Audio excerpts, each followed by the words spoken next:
Assalamualaikum warahmatullahi wabarakatuh. Selamat malam Ibu Tutor. Perkenalkan, nama saya Cindy Santika dari Prodi PGSD UPBJJ UT Bandar Lampung, Salut Pesisir Barat Kroy, dengan NIM 8601676565.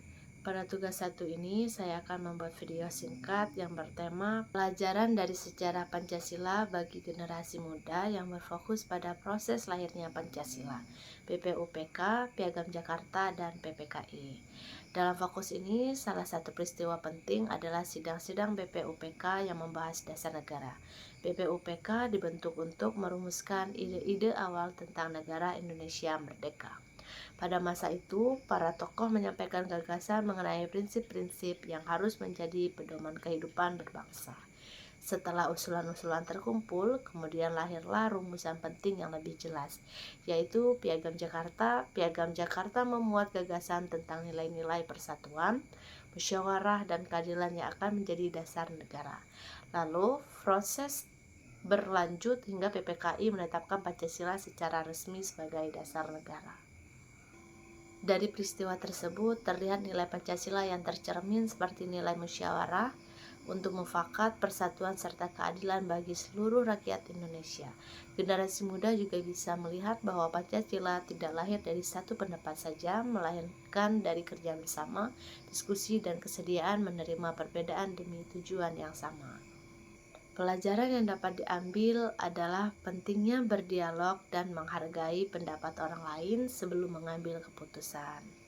Dalam kehidupan sehari-hari, seringkali keputusan dibuat dengan tergesa-gesa, padahal setiap orang memiliki cara pandang yang berbeda. Oleh karena itu, nilai musyawarah dalam Pancasila masih relevan hingga saat ini. Bukan hanya sebagai konsep di buku pelajaran, tetapi juga sebagai kebiasaan yang dapat diterapkan dalam berbagai situasi nyata. Misalnya ketika memilih ketua kelas, biasanya calon yang berbeda memiliki gagasan dan program masing-masing.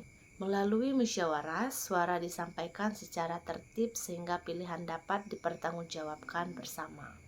Selain itu, musyawarah juga penting saat menyusun aturan kelompok, seperti pembagian tugas proyek, jadwal latihan, atau kesepakatan penggunaan fasilitas bersama. Anggota kelompok dapat memahami alasan di balik aturan sehingga tidak muncul rasa dipaksa atau merasa tidak didengar. Lebih lanjutnya, musyawarah sangat berguna untuk menyelesaikan konflik di media sosial, di mana kesalahpahaman sering terjadi karena komentar yang terlalu cepat dan kurang empati.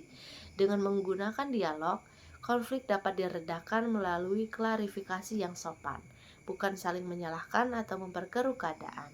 Selain itu, nilai persatuan juga tetap dibutuhkan agar generasi muda tidak mudah terpecah oleh perbedaan pandangan, baik dalam hal minat, latar belakang, maupun pilihan pendapat. Ketika persatuan dijaga, perbedaan tidak lagi dilihat sebagai ancaman, melainkan sebagai bahan untuk mencari titik temu yang lebih baik. Pada akhirnya, musyawarah dan persatuan membantu menciptakan keputusan yang lebih adil dan damai, serta membangun sikap saling menghormati di lingkungan sekitar. Sekian dari saya, terima kasih. Wassalamualaikum warahmatullahi wabarakatuh.